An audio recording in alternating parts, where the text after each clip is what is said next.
on that side or this side. And I want you to see, you know, where it curves in, where it bubbles out, and what sections you're going to focus on. And then I want you to tell me which sections you're going to work on. So if there's any points that go in like this, you want to avoid. If there's any points that go like that, that's where you want to work on. You want to work right there? All right, now slow motion, without actually hitting and swinging the log, I want you to show me how you are going to use the axe. And all of y'all are going to correct the form, because most likely you're not going to do it right on your first try. So remember, you want to start up here. You don't want to start back here. We're not going to windmill it. We're not starting here. We're not starting here. We're using our whole arm, starting here and letting gravity pull it down, just like that. What do we think? Yeah. That was pretty good? All right, so that was slow. Now I want you to go just regular speed now. That was pretty good. Okay, keep going, keep going. Good. And you can work your way up and down the log, making sure it's a nice flat surface. And you can keep hitting as I talk, okay? Now remember, we have dimensions of this log. What were they? 8 inches by 8 feet. Right. Now the 8 feet, y'all don't really have much control over, but those 8 inches, we want to try and keep within those dimensions. So you will notice, you can keep going, that we have a chalk line at the top and at the bottom of this log. We added that chalk line in right before y'all came in here. You don't want to cut above that chalk line, and you don't want to cut below that chalk line, or else we start turning that square right back into a circle. We don't want to have that circle anymore. You can keep going. Yeah, give me like 3 more really good hits. Good.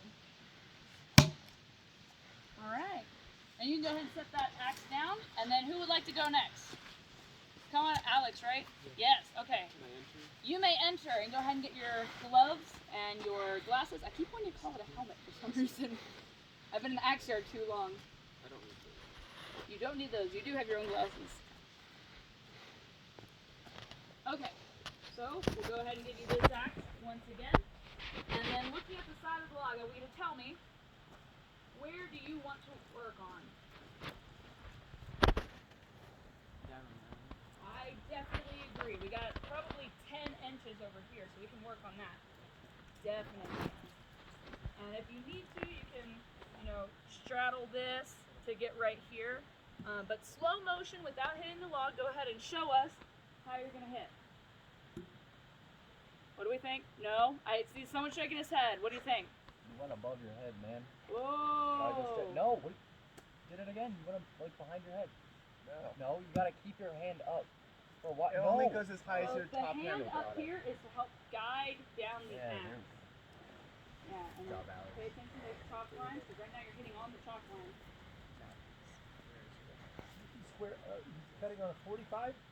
45, Thomas? Mm-hmm.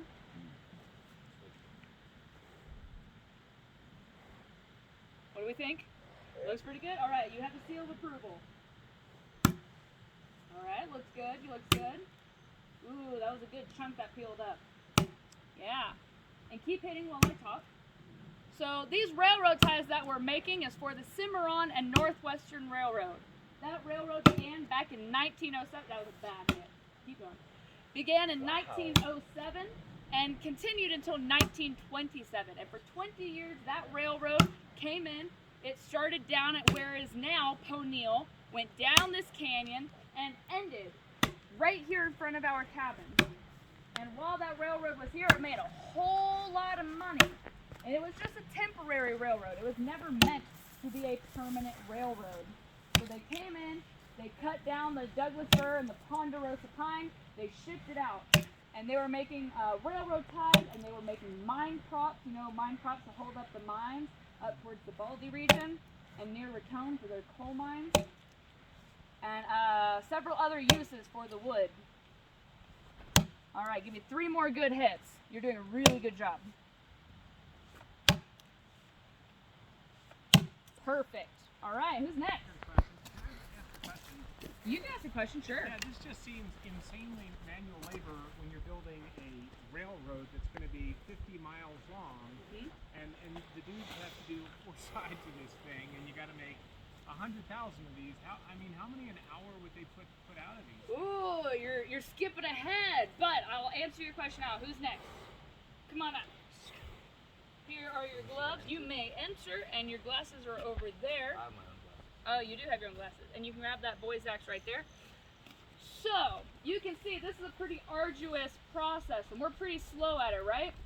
A team of 4 or 5 loggers makes 40 rail ties in one day. They're working 12-hour shifts from pretty much sun up to sundown.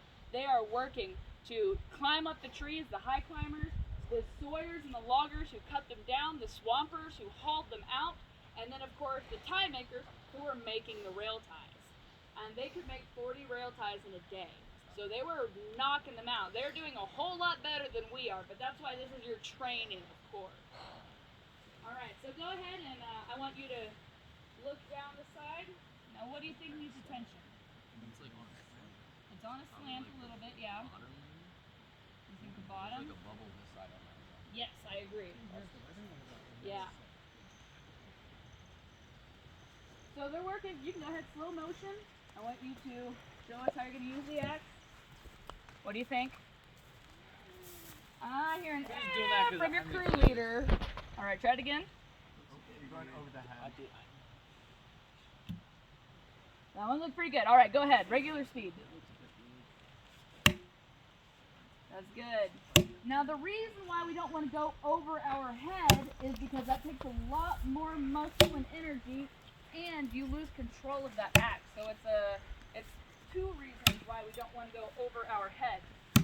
I mean, you can imagine if those loggers are working for 12 hours a day, you don't want to expend more energy than you already need to, right? They were using a whole lot of energy to do their job. And these are loggers, across the country, not just at Pueblano. This is in the Appalachian Mountains, on the Pacific West Coast. You're doing really well, by the way. And y'all probably use up a whole lot of energy too while you're hiking around, right? How many calories would you think are in your trail meals? It's about 3,000 to 4,000 per day of calories that you're eating. Now the loggers were eating 7,000 calories a day. So y'all are hiking and doing a whole lot of work, right? But to think how much more the loggers were doing kind of puts it into perspective of it's a pretty difficult job. All right, give me like 3 more good hits. There's 1, 2. All right.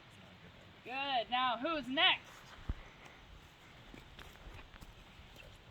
You can put that down, sure. Come on, Andrew. Let's go. All right, Andrew. You get to use the broad axe. Now this is an American broad axe, so it looks a little bit different from an English broad axe. You may enter, yes. And the difference, there's a few differences. They're both single bevel tools. This is a lot wider of a tool. And how I like to remember it, the American broad axe is bigger because Americans have bigger egos. All right, and then your glasses are going to be right over there. Now I'm going to show you once again how to use this broad axe. You're going to stand up against the log.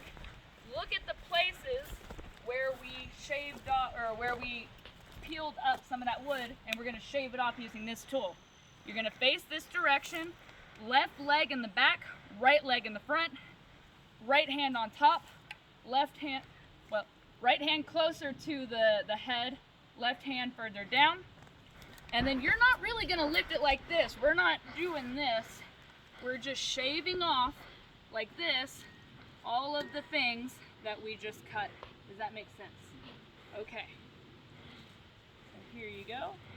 And it's a little heavy, which is why you can't swing it like this. That head probably weighs about 6 or 7 pounds. And then you'll notice that, you can go ahead, that the flat side of the tool is facing the flat side of the log. Why do you think that is? Because it's flat. You are so astute. What's another reason? So it becomes flat. Killing it, Andrew. So that way that bevel, that sharp part of the axe can, fit underneath of where we peeled it and scoop it out. It acts kind of like a reverse scoop. Good job, Andrew. Get into it. And you see, or rather, if you listen, there's a difference in the tools and how they sound. So when you're hearing this tool, what's the sound that you're hearing? It's like a ding or like a ding, ding, right? And that's good. That's the sound that we want to hear. But whenever we're using the single bit axe, what's the sound that you hear with that one? Thud. It's more like a thud, thunk, right? So even if I'm sitting over at the porch, I can hear the difference in which tool is getting used without even needing to see it. And you see, you can see all of those shavings coming out that we've been peeling up, and that's how we're getting that flat surface. And I'm gonna walk up, you can keep going. I'm gonna get some of these fresh shavings, and I'm gonna let you smell what this is. Now I already told you at the beginning what it is, who remembers? It was ponderosa pine. It is ponderosa pine. Now, you may have heard of ponderosa pine smelling like butterscotch or vanilla or cream soda, depending on whom you ask. That is the outside of the tree. This right here is a ponderosa pine, but the inside of it smells a little bit different. And people ask where we get our pine. Well, our trees are cut down around here. Then those trees become our spar poles. So if you look right behind you, those are going to be our next spar poles for next year. Those are ponderosa pine trees that we debarked. After they get used as our spar poles after a season, and they're really chewed up by those gaps, like you can look at the top of this log, that's not bark. That's where all of the gaps, the spikes, went into the tree. So they, from tree to spar pole, from spar pole to rail tie making, and if it's good enough and we are able to get a nice flat surface on all four sides, we get those dimensions good enough, then it can go to Metcalf Station, and then it gets hammered in and it actually becomes a usable rail tie for the railroad. So we have a really good system going on here. All right, can you work your way down here to this other section that we worked on?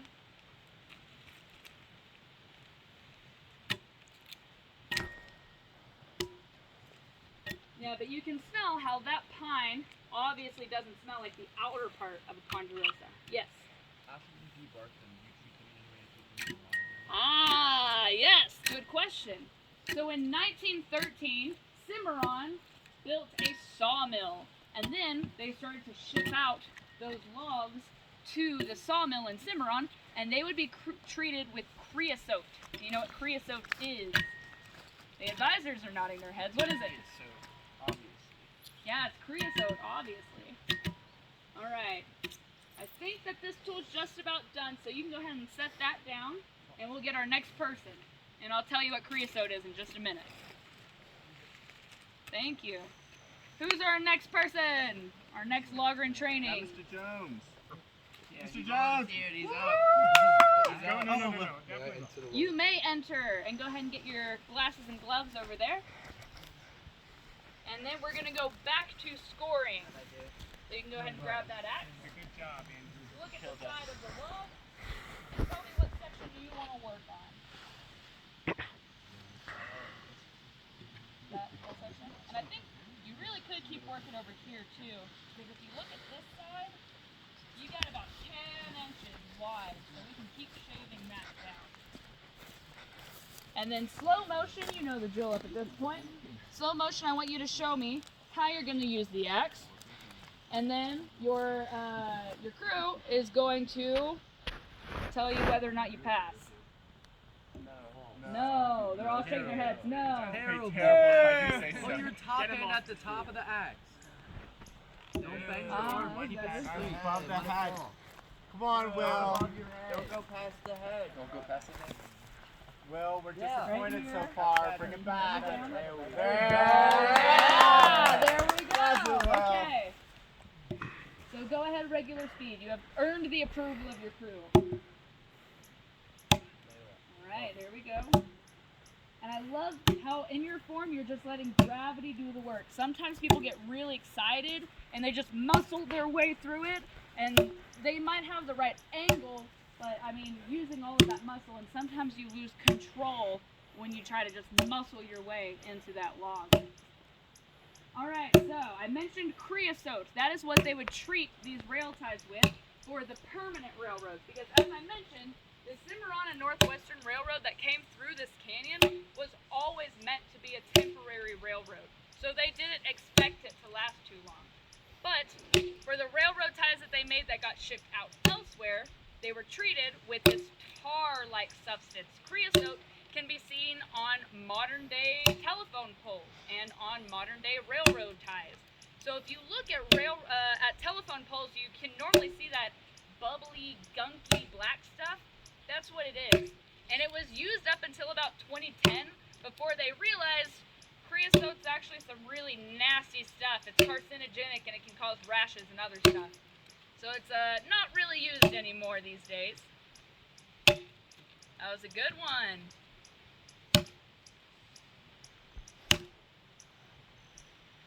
Very nice, very nice. Now I mentioned that they were making railroad ties for other railroads too.